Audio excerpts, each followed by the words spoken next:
Di tafsir Ibnu Katsir di sini Allah menyatakan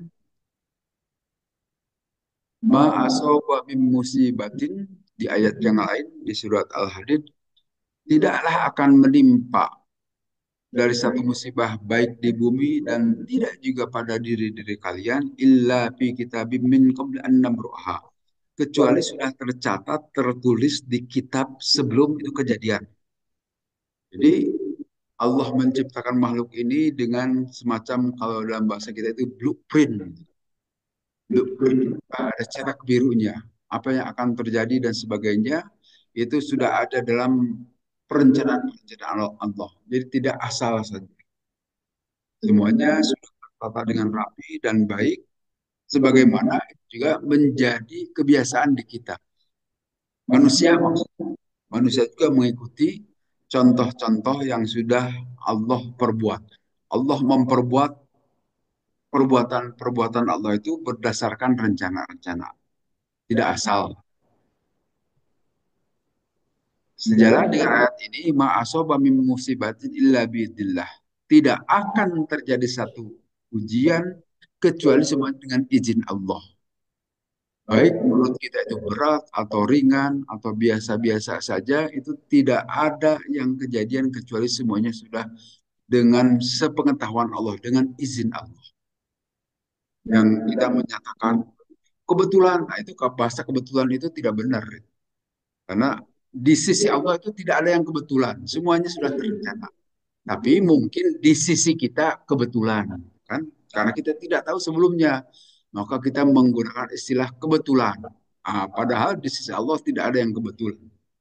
Semuanya sudah terencana. Hanya karena kekurangan kita lah manusia yang tidak tahu masa depan, yang tidak tahu apa yang akan terjadi waktu yang akan datang, kita menyatakan kebetulan. Padahal di sini illa biidznillah tidaklah terjadi pasti dengan izin Allah. Kita menyatakan dalam bahasa kita musibah itu sesuatu yang tidak enak kan ya. Dan belum tentu bisa saja sesuatu yang enak juga itu adalah yang musibah juga menimpa kepada kita. Hanya dalam bahasa kita sehari-hari yang namanya musibah itu adalah sesuatu yang tidak enak lah gitu ya, yang tidak bagus kita terima. Tapi kalau kita mendapat hadiah mobil gitu, dapat hadiah motor itu bukan musibah ya. Padahal itu juga sebetulnya musibah. Itu juga ujian, cobaan. Bagaimana kita menyikapinya? Tapi kalau kita ditimpa sakit, dikatakan itu musibah. Ditimpa kecelakaan, itu baru musibah. Itu juga sama ujian. Jadi sebetulnya perjalanan hidup itu semuanya ujian, baik sesuatu yang menyenangkan maupun yang tidak menyenangkan. Tapi bahasa kita sehari-hari, kita itu kalau ditimpa yang tidak mengenakan baru disebut musibah, baru disebut ujian. Padahal memperoleh kebahagiaan juga itu ujian. Kita akan dilihat bagaimana kita menyikapi semuanya itu. Awama asobatu musibatun fa'uli ma'annaha biqadaillahi wa qadrihi. Semua apapun yang menimpa kepada kalian itu adalah dengan ketentuan keputusan Allah dan dengan takdir Allah. Maka nanti menyikapinya itu ada beragam pasobaro. Kalau itu sesuatu yang tidak mengenakan, bersabarlah. Wahtasaba dan berhitunglah, dihitung-hitung. Siapa bisa saja penyebabnya kita sendiri, gitu kan? Terjadi sesuatu yang tidak mengenakan, seperti kita tabrakan, sering itu motor-motor tabrakan, ya kelakuan motornya sendiri kan, yang suka seenaknya. Kita sering melihat motor itu suka melawan arus, wajarlah tabrakan, karena itu salah sendiri. Jalan harusnya kita di sebelah kiri, ini jalan di sebelah kanan. Itu terjadi banyak gitu. Maka terjadilah tabrakan, itu musibah yang terjadi gara-gara kelakuan kita sendiri. Dan banyak cara-cara yang lain itu. Berhitunglah artinya jangan melanggar aturan lalu lintas yang sudah disepakati. Kalau kita di jalan di sebelah kiri ya ikutilah di sebelah kiri. Kalau di sebelah kanan ikuti juga di sebelah kanan. Jangan melawan arus karena itu bisa menjadi penyebab. terjadinya sesuatu yang tidak mengenakan. Wastaslama, dan berserah dirilah liqodoillahi, terhadap kepastian, ketentuan, keputusan dari Allah. Ini juga tidak gampang. Wastaslama, kita menyerahkan diri, menerima terhadap kodok dan kadar Allah.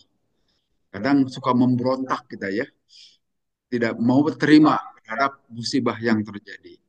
Nah, bagi kita yang Islam, bagi kita yang beriman kepada Allah, terimalah bahwa itu adalah ketentuan daripada Allah. Apakah kita harus menyerah diam saja dalam sesuatu yang tidak mengenakan? Tidak juga. Kita akan berusaha cari cara untuk menghindar dari ketidakenakan. Seperti kita masuk ke tempat satu yang sedang ada wabah penyakit di situ.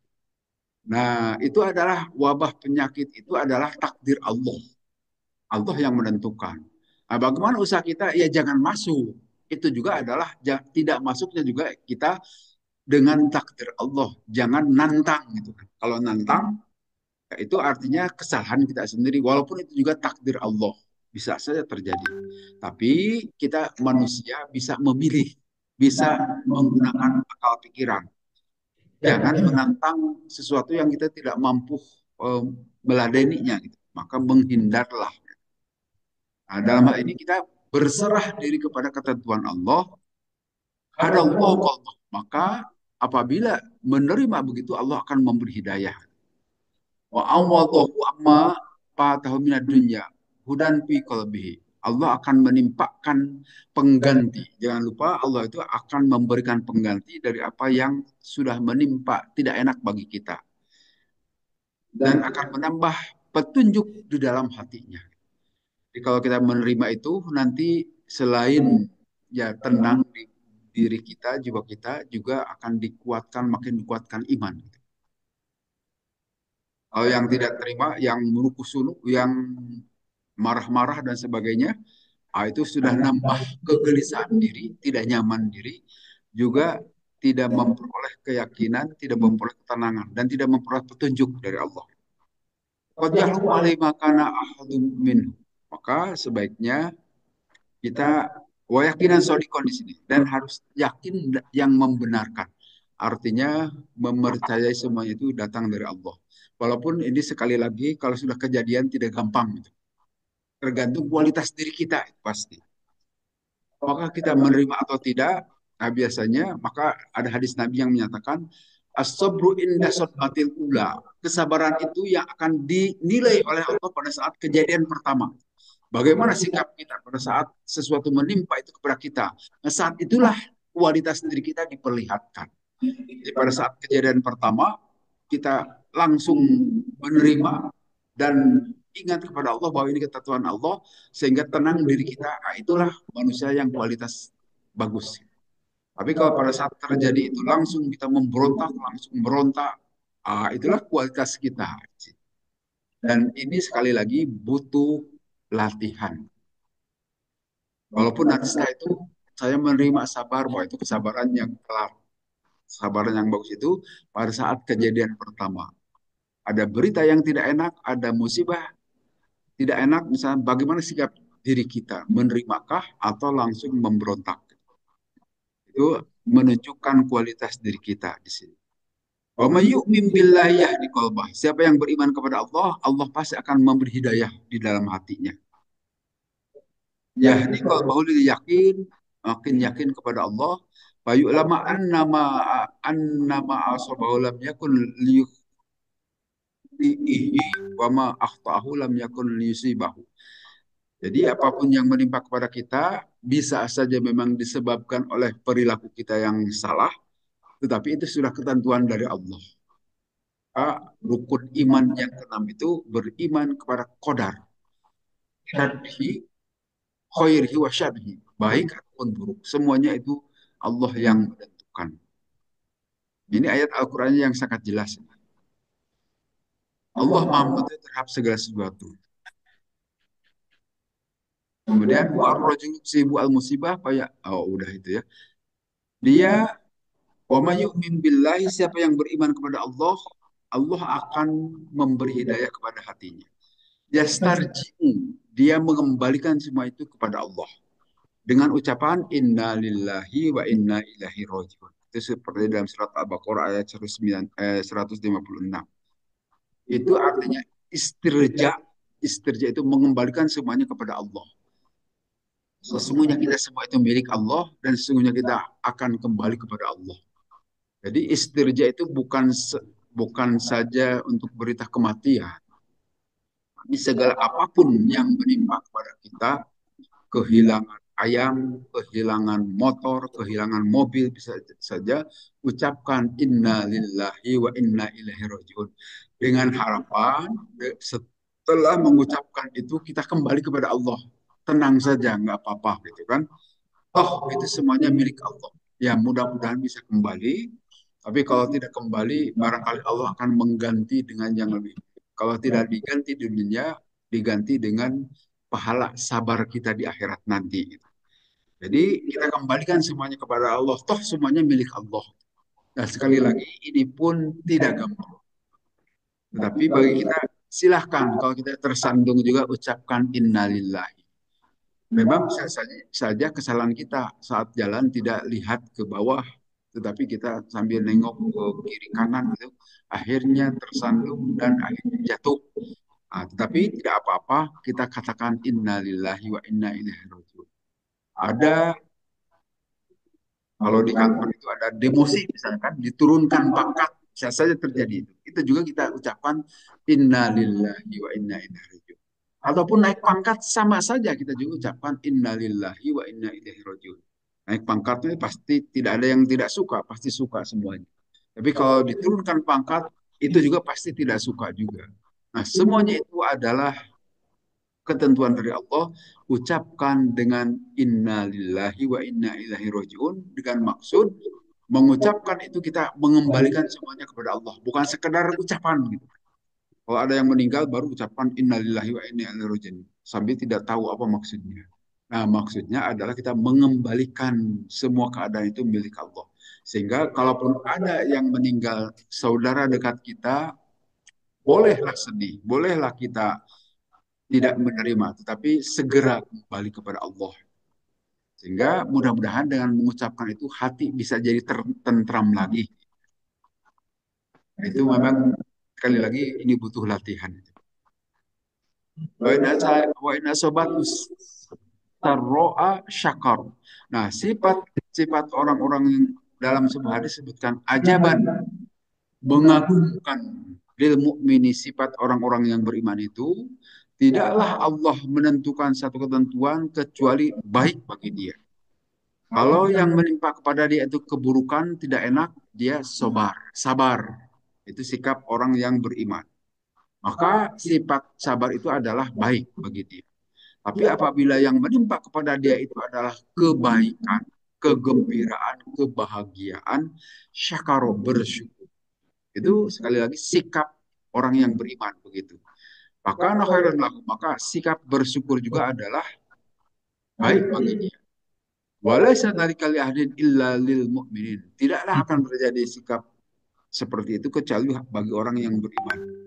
Jadi sekali lagi diulang-ulang biar ingat, mengingatkan diri saya juga, apabila ada sesuatu yang menimpa kita tidak baik, kita bersikap sabar, menerima, sambil tetap berusaha mencari jalan keluar. Jangan lupa, bukan berarti sabar itu ditempeleng pipi kiri dikasihkan pipi kanan. Nah, itu sabar konyol kalau gitu. Ditempeleng pipi kiri jangan sampai pipi kanan ditempeleng menghindar atau bagaimana caranya gitu kan. Demikian juga kalau ada musibah, terimalah itu dari Allah, tetapi kita berusaha mencari jalan keluar.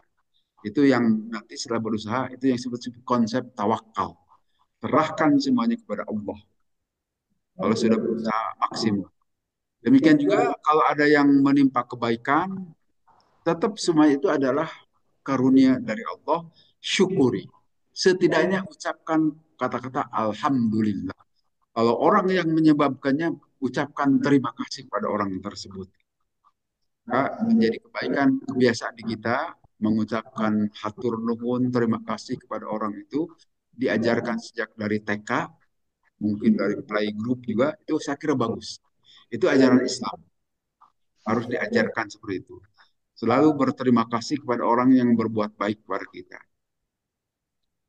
Dalam hadis lain disebutkan seperti ini. Inna rajulan ata Rasulullah, sesungguhnya seorang laki-laki datang kepada Rasulullah SAW.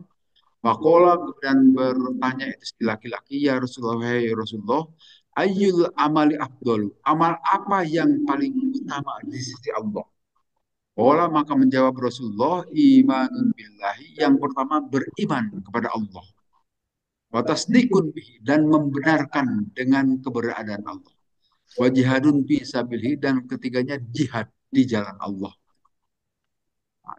Ini pertanyaan dari seorang laki-laki pada orang. Apa amalan yang paling baik? Walaupun ini pertanyaan ini nanti dijawab oleh Rasulullah tergantung siapa yang bertanya. Tidak selalu ini jawaban Rasulullah karena di jawaban lain itu yang amal utama itu adalah sholat pada awal waktu, gitu kan? Kemudian ada jawaban yang lain yang tidak tergantung pada yang bertanya kelihatannya. Kalau yang bertanya adalah wah ini kurang kuat imannya berarti dijawab dengan harus memperkuat iman, gitu kan? Kalau ini waduh agak kedul sholat berjamaah, maka jawabannya sholat berjamaah itu yang paling utama. Dan seterusnya bisa beragam jawaban Rasulullah. Tapi semuanya benar. Jawaban-jawaban itu berlaku bagi kita semua. Beriman kepada Allah, meyakini Allah sebagai eh, kausa prima ya bahasa kita. Penyebab segala sesuatu itu adalah Allah.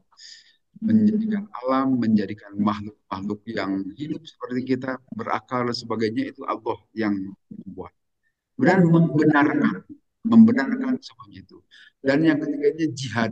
Jihad itu artinya di sini berusaha secara susah payah dengan raga kita, dengan jiwa kita, dengan harta dan segala macam. Itu jihad yang dimaksud di sini. Walaupun nanti penerapannya bisa secara fisik maupun non fisik. Kalau jihad secara fisik itu ya seperti ikut peperangan, itu juga jihad di medan peperangan langsung gitu kan. Bisa juga istilahnya itu jadi mujahadah. Kalau mujahadah itu biasanya dilakukan dengan jiwa kita, dengan akal kita. Sehingga nanti ada keluar istilah ijtihad. Ijtihad itu berusaha keras menggali makna-makna Al-Quran dan hadis untuk pengamalan kita kaum muslimin. Ijtihad kan seperti bagaimana hukum bayi tabung. Nah, zaman Nabi belum ada bayi tabung. Tetapi itu bisa dihukumi berdasarkan dalil-dalil yang sudah ada mengenai persoalan-persoalan baru. Itu yang disebut dengan ijtihad. Tapi kalau sesuatu yang sudah jelas hukumnya dari Al-Quran, tidak ada pilihan lain kecuali ikut Quran. Seperti babi haram, sudah haram, tidak bisa diijtihadkan hal-hal yang seperti itu. Jadi ijtihad itu hanyalah dalam hal-hal baru. Kalau yang sudah jelas ketentuannya dalam agama tidak bisa diijtihadkan. Komar itu haram, ya tetap haram. Tidak bisa dinyatakan mentang-mentang negara demokrasi, dipungut suara, dinyatakan halal atau tidak, yang menang yang menyatakan halal itu tidak berlaku, tetap haram. Jadi itu istihad, mujahadah tapi dengan ya seperti riyadhah, zikir dan sebagainya dengan pikiran kita, gitu kan. Tapi kalau ijtihad, pikiran dalam pengertian menggali hukum.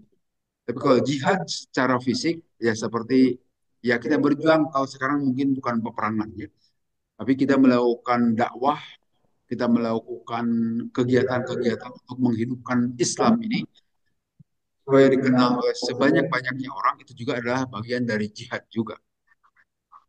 Menggerakkan seluruh tenaga, termasuk kita yang rajin datang ke masjid itu jihad juga. Kan tidak gampang untuk datang ke masjid ini, untuk sholat berjamaah secara teratur. Wah itu butuh perlawanan perang dengan diri kita sendiri. Menjihadi, melawan diri kita sendiri tidak gampang.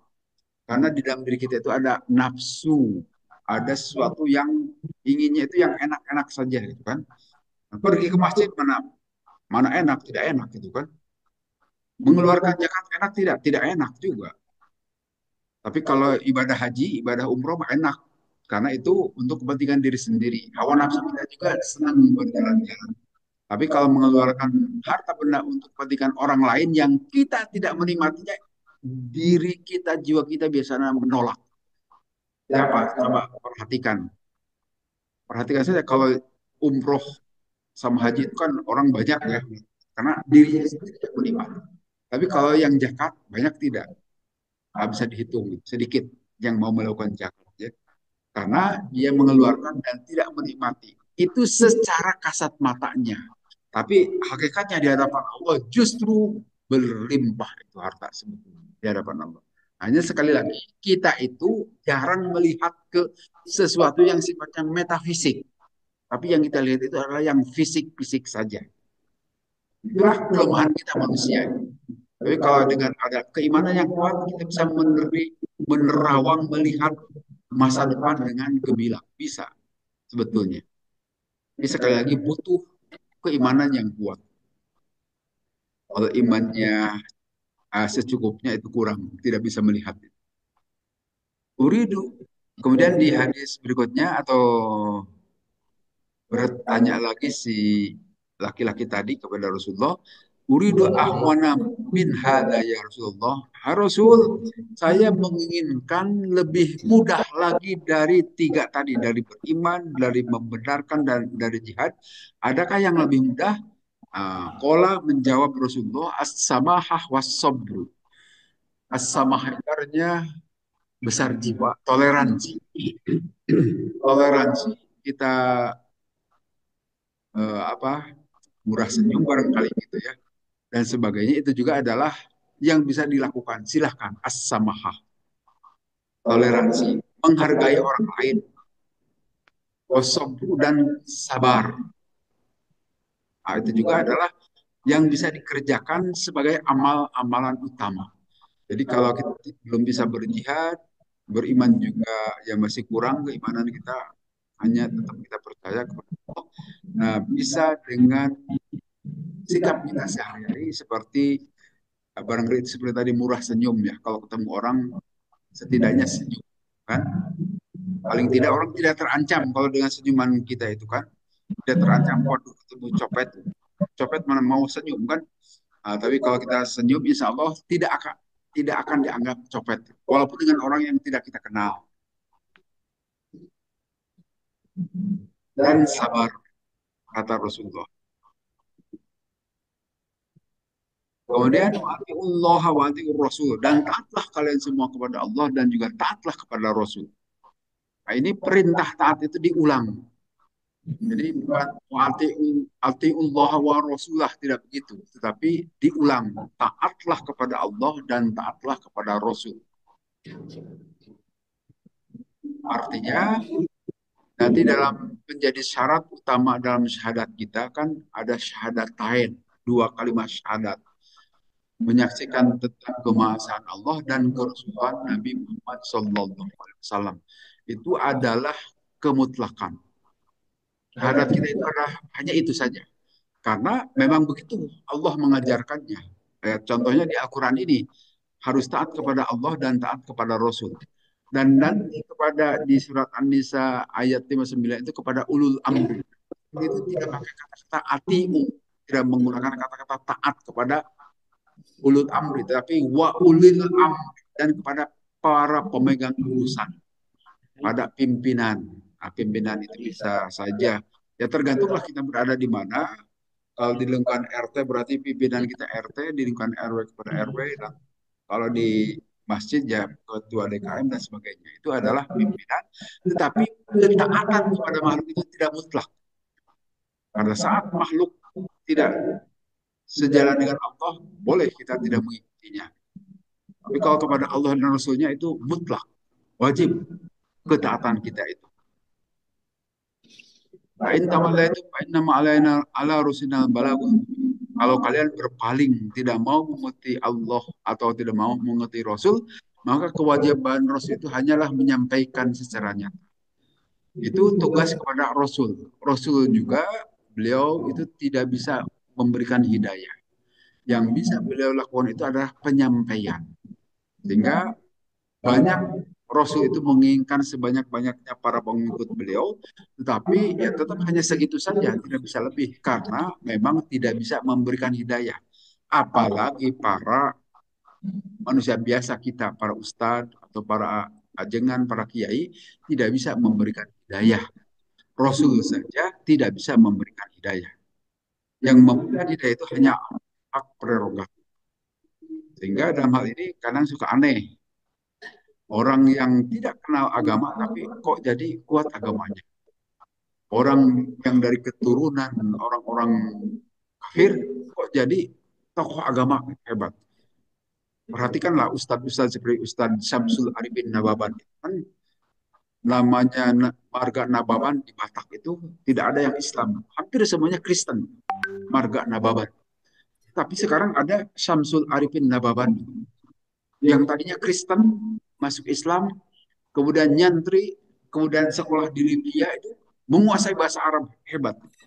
Dan sekarang punya pesantren banyak. Mana di antara kita yang punya pesantren? Saya kira tidak ada ya. Yang sudah Islam dari awal. Tapi beliau itu mu'alaf, kemudian begitu semangatnya kuat, akhirnya nanti memperoleh dukungan dari banyak orang, bisa mendirikan pesantren yang sangat besar di Bintaro, Jakarta, kemudian di Bogor juga ada, dan di beberapa tempat yang lain. Dan dakwahnya bukan sekedar ada di Indonesia, tapi ke beberapa negara juga.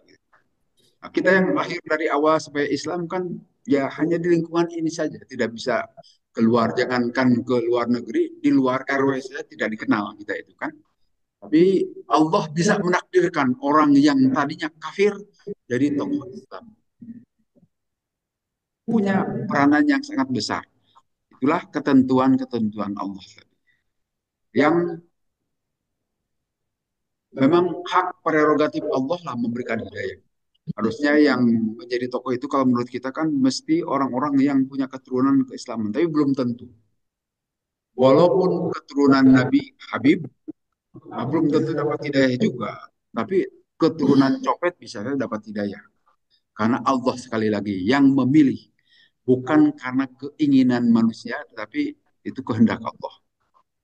Maka disinilah Allah memiliki sifat irodat, memiliki sifat berkehendak Allah. Kemudian in natakal in nukallimtum ala anil amali fa inna ma alaihi ma humila minal bala wa alaikum wa hbitum minas sami wa ta'ah. Jadi silahkan tugas kita semua itu adalah untuk mengikuti taat kepada Rasul, taat kepada Allah, tetapi bahwa urusan hidayah memang hanya di Allah. Selain Allah tidak bisa memberikan hidayah. Tugas Rasul itu hanyalah menyampaikan. Sama seperti tugas-tugas nanti para mubalik berikutnya. Hanya menyampaikan. Adapun hidayah nanti yang akan memberikan hanya Allah. Ya, sekali lagi di kita mungkin kita sudah lama Islam itu. Tapi belum pernah kita memasukkan, mendakwahi orang lain sehingga masuk. Justru orang-orang mu'alaf itu yang paling banyak memasukkan orang lain ke dalam Islam. Kita kan sudah usia sekian tahun belum pernah memasukkan orang lain menjadi Muslim.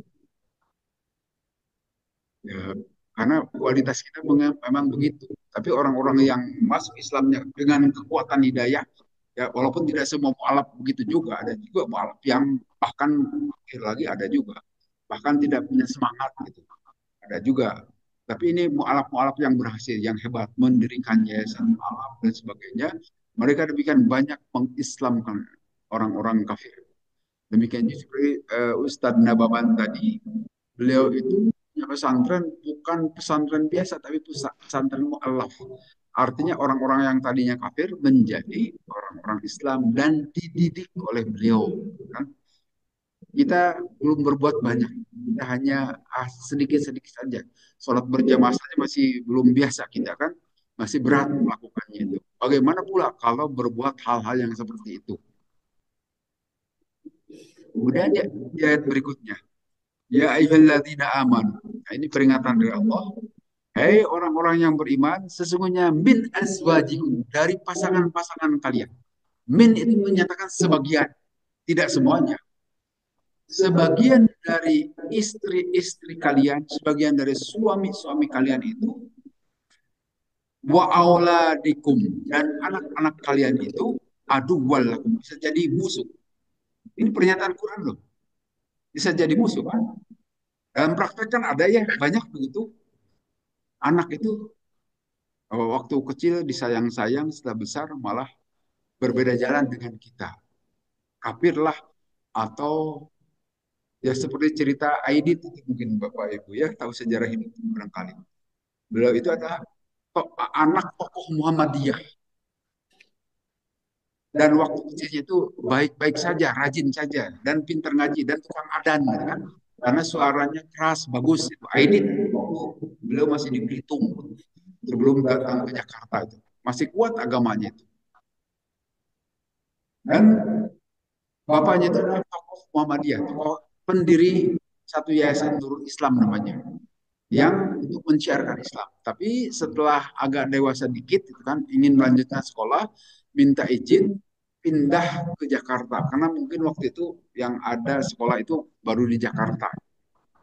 Nah, setelah di Jakarta bergaullah dengan banyak orang, dengan banyak kalangan, sehingga pikirannya itu berubah menjadi sosialis, bahkan jadi komunis. Ya, namanya komunis biasanya ateis, biasanya jauh dari Tuhan, tidak mau kenal Tuhan lagi. Walaupun soal baca Quran hebat, jago dia itu, bisa. Aidit itu. Tapi lama kelamaan mungkin meninggalkan Tuhan karena terpengaruh dengan pikiran-pikiran. Nah itu bisa jadi musuh bagi bapaknya. Abdullah Aidit bapaknya. Sedangkan kalau Aidit itu Ahmad Aidit sebetulnya namanya. Tapi kemudian setelah di Jakarta minta diubah namanya, lapor kepada bapaknya dengan DN Dwipa Nusantara. Dipa Nusantara Aidit. Jadi ngaco kan akhirnya, jadi kita tahu sejarah hidupnya, akhirnya dia mati dalam keadaan konyol, ditembak oleh Kolonel Yasir Hadibroto di Boyolali, ya di daerah Jawa Tengah. Nah, itu bisa jadi, dan yang terjadi seperti itu bisa saya terjadi juga di banyak kalangan, di banyak orang. Kita tahu artis-artis yang suka berseteru antara anak dengan ibunya misalnya kan. Nah, itu banyak kira cerita itu. Nah, betullah pernyataan Quran bisa menjadi musuh kita, termasuk pasangan kita juga, suami atau istri bisa saja. Maka karena itu, jangan coba-coba nikah beda agama. Walaupun Islam mengizinkan nikah dengan seorang perempuan Nasrani, kan? Tetapi tidak boleh perempuan Islam nikah dengan laki-laki Nasrani. Itu sudah ada aturannya dalam Al-Quran, walaupun banyak yang melanggar lah itu. Banyak yang melanggar. Tapi sebaiknya nikahlah dengan yang satu agama. Karena di samping jelas arah hidupnya, juga dijamin oleh Rasul, taribat yadaka, akan mulus, akan subur kehidupanmu. Maka dengan demikian setidaknya kita sudah menghindari persoalan pertama. Satu agama itu artinya searah jalannya mau kemana. Insya Allah sama-sama. Walaupun terjadi perbedaan pendapat antara suami istri itu suatu yang lumrah. Tidak ada yang tidak ada berbeda pendapat suami istri itu. Pasti ada ketegangan, ya akan terjadi. Tapi setidaknya dalam satu agama mudah-mudahan bisa diselesaikan. Walaupun Islam juga memberikan jalan keluar, silahkan untuk bercerai. Tapi itu jalan paling akhir. Ini yang paling utama itu adalah agama. Maka kriteria utama dalam memilih suami atau istri itu agama. Walaupun bagi kita sekarang mungkin ya sudah selesai, kita sudah pada punya istri suami. Tapi pada kita bisa menasehatkan kepada anak-anak kita, kepada generasi berikutnya untuk satu agama, usahakan. Jangan yang pura-pura masuk Islam juga, nanti malah memurtadkan, itu bisa terjadi. Jadi di sini Allah memberikan penjelasan, hai orang-orang yang beriman, hati-hati, itu urusan pasangan dan anak-anak. Itu bisa jadi musuh. Jadi walaupun kita tetap sayang ya, kepada anak-anak, jangan sampai lupa diarahkan, harus dikenalkan kepada Allah anak kita itu. Jangan dibiarkan. Kalau kita bisa mendidik sendiri silahkan, kalau tidak masukkan ke sekolah-sekolah yang bagus. Jangan sembarangan sekolah. Jangan mentang-mentang sekolah Nasrani disiplin bagus, itunya kita masukkan ke sekolah Nasrani. Perlu diketahui di sekolah-sekolah Nasrani itu tidak ada ajaran, tidak ada pelajaran agama Islam. Sehingga mau tidak mau kita harus anak kita itu mengikuti ajaran agama Nasrani. Nanti jadi bingung setidaknya di rumah diajarkan harus sholat, di sekolah diajarkan agama Tuhannya tiga dan macam membingungkan anak. Sehingga nanti lahirnya anak itu setidaknya jadi tak jelas agamanya itu. Islam tidak jelas, Nasrani juga tidak jelas, atau masuk Nasrani sekaligus gitu kan. Itu banyak yang terjadi itu. Maka karena itu jangan mentang-mentang sekolah Nasrani teratur disiplin kita sembarangan masukkan ke sekolah itu. Itu akidahnya bisa tergerus. Diusahakan karena itu berusaha memasukkan anak-anak kita itu setidaknya kepada sekolah-sekolah umum saja, sekolah negeri itu, dan jangan berusaha dimasukkan ke sekolah Nasrani. Itu juga harus hati-hati. Karena kan kita tidak tahu bagaimana mereka bergaul dengan orang-orang Nasrani dan diajari agama di luar itu, maka nanti kalau kita hanya mementingkan dunia itu akan jadi musuh kita, menentang kita, bahkan keluar dari Islam. Kalau sudah keluar dari Islam pasti sudah jadi musuh kita. Setidaknya di akhirat nanti, walaupun di dunia ini bisa baik-baik saja, tapi di akhirat pasti beda antara kita dengan anak itu jadi musuh kita dengan mereka. Fahdharuhum, maka berhati-hatilah. Demikian juga di ayat berikutnya Allah menjelaskan innama amwal, hanya saja. Ini kata-kata innama itu adatul hasyri gitu kalau menurut ilmu alat, ilmu nahwu. Alat untuk meringkas artinya hanya saja kalau diterjemahkan itu. Hanya saja harta-harta kalian dan anak-anak kalian itu fitnah. Nah, kita senang harta manusiawi. Memang manusia itu senang harta. Senang anak, cucu bahkan itu.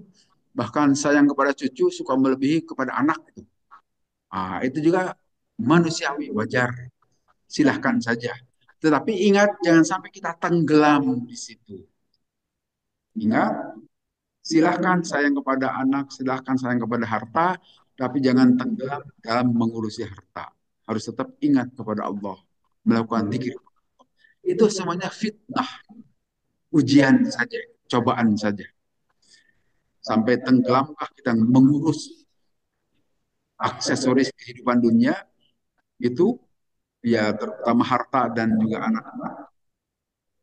Walaupun tidak tidak disalahkan, silakan kita mau jadi kaya raya juga bagus saja dan tidak dilarang. Tapi yang paling utama itu jangan sampai kita tenggelam dalam kelimpahan harta dan banyaknya anak-anak. Walaupun kita juga dengan anak kan suka bangga, membangga-banggakan, diceritakan kepada orang lain. Oh, anak saya bisa diterima kerja di PT Anu di sini. Silahkanlah diceritakan itu juga bisa. Tapi jangan sampai menyatakan paling hebat itu diri. Oh, jangan. Karena satu waktu akan tenggelam juga anak kita itu. Akan pensiun juga. Akan ada hal namanya hidup di dunia itu tidak selalu dalam keadaan hebat. Akan tenggelam juga satu waktu. Sehingga tidak perlu berbangga. Banggaan berlebihan. Biasa-biasa saja. Nah, itu yang paling hebat itu orang-orang yang biasa-biasa saja dan tidak gampang menjadi orang itu. Pasti kita senang. Demikian juga dengan harta kita. Kita pasti bangga. Silahkan punya harta banyak, tidak dilarang. Tetapi yang pertama, pikir kepada Allah jangan juga terlupakan.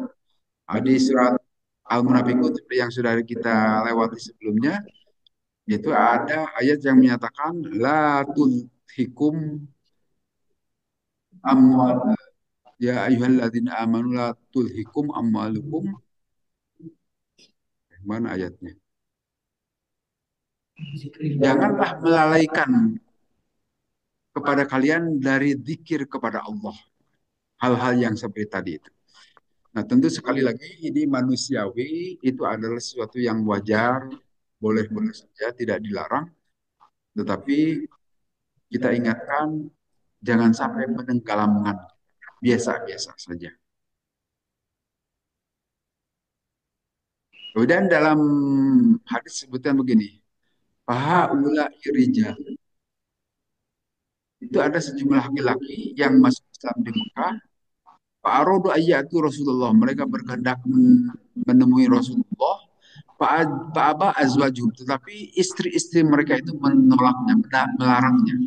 Wa'aladuhum dan juga anak-anak mereka melarangnya. Ayyaduhum supaya mereka tidak perlu menemui Rasulullah. Lama atau Rasulullah, maka pada saat mereka bertemu dengan Rasulullah, ra'aun nasa qad faqahu fiddin. Mereka melihat orang-orang yang lain itu sudah begitu paham dalam agama. Paham ayyu'aqabuhum. Mereka ingin menjadi pengikut berikutnya. Anjalallahu hadil ayah. Maka Allah menurunkan ayat ini. Wa in ta'fu wa tasfahu wa taghfiru fa innallaha ghafurur rahim. Kalau engkau memaafkan dan berlapang dada dan juga mengampuni mereka, maka sesungguhnya Allah Maha Pengampun juga Maha Penyayang. Jadi dalam hal ini cerita pada saat di Mekah orang-orang mau masuk Islam dan mau menemui Rasulullah. Ternyata pada saat mau menemui Rasulullah itu dihalang-halangi oleh istri-istri mereka dan anak-anak mereka. Nah, setelah bertemu dengan Rasulullah, jadi agak telat berarti ya. Ternyata di sekitar Rasulullah sudah kumpul orang-orang yang lebih baik pemahamannya karena sudah ikut pengajian Rasulullah lebih lama barangkali. Maka Allah menurunkan ini. Ya, memang harus dimaklumi. Bisa saja terjadi begitu, dihalang-halangi oleh keluarga. Paslah sesungguhnya innamal amwal wal auladu fitnah. Sesungguhnya harta-harta dan anak-anak itu merupakan fitnah. Ikhtibarun wabtilaun minallah. Itu sebagai ujian dan juga sebagai cobaan dari Allah terhadap makhluknya untuk mengetahui sejauh mana sikap ini yang akan dinilai oleh Allah itu adalah sikap kita pada saat melihat harta maupun aksesoris dunia sejauh mana kita menggunakan. Kemudian dalam hadis yang diriwayatkan oleh Imam Ahmad disebutkan begini.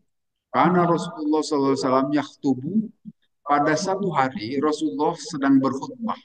Baca Al Hasan wal Husain. Datanglah Hasan dan Husain, masih anak-anak. Radhiyallahu anhu. Alaihima komisoni ahmaroni. Keduanya menggunakan komis yang berwarna kemerah-merahan. Keduanya berjalan menuju Rasulullah.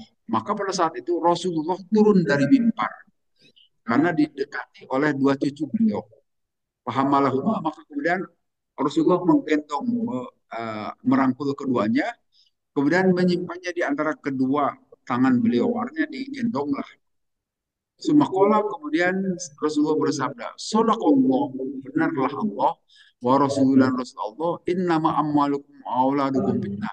Hanya saja harta-harta kalian dan anak-anak kalian itu adalah ujian.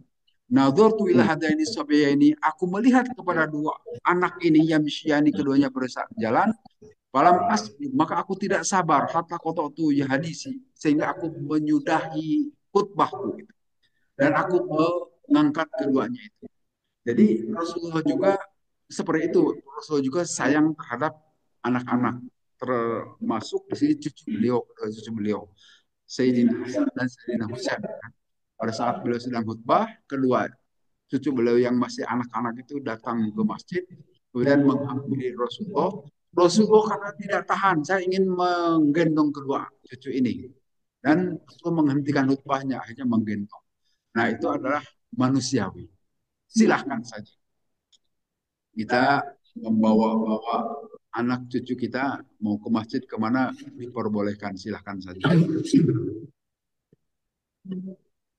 menyayangi mereka. Tapi sekali lagi jangan sampai melalaikan zikir kita kepada Allah.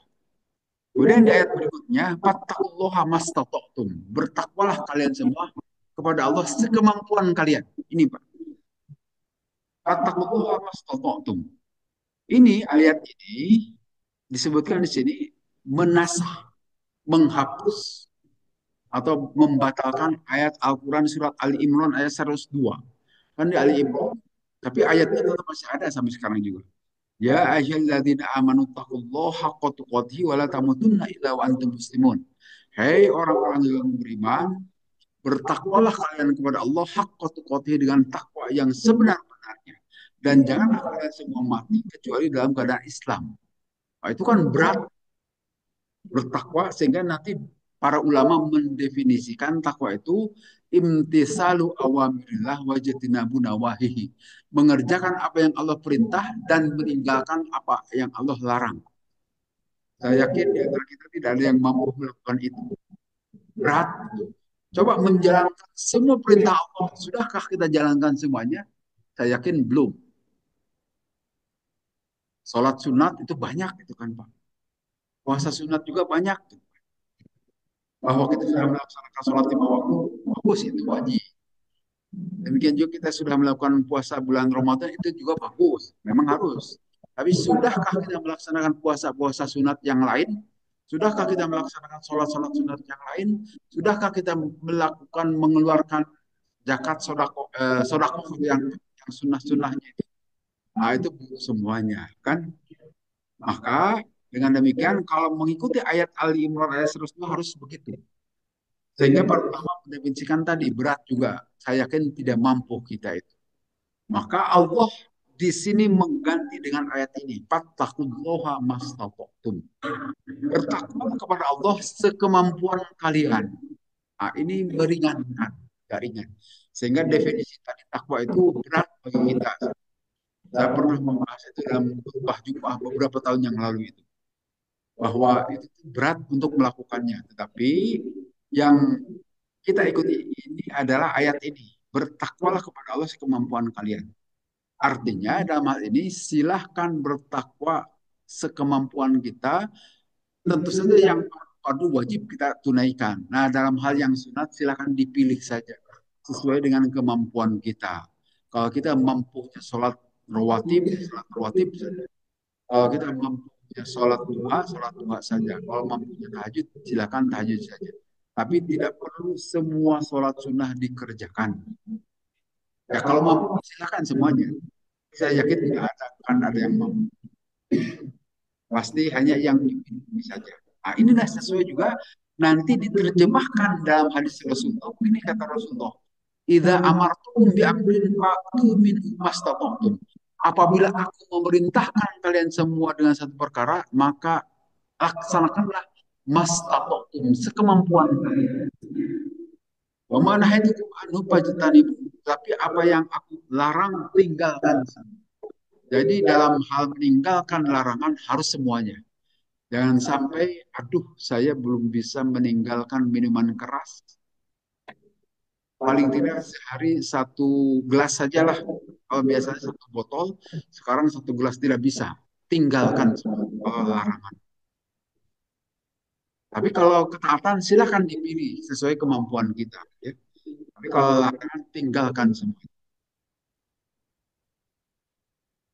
Begitu kata Rasulullah.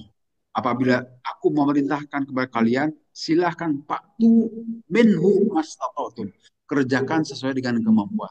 Tapi apabila larangan, tinggalkan semuanya. Gitu. Kemudian, baik saya kira waktu kita sudah habis ya lewat dari pukul 6. Mungkin sampai di sini saja dahulu bahasannya untuk hari ini. Selanjutnya saya ingin memperlihatkan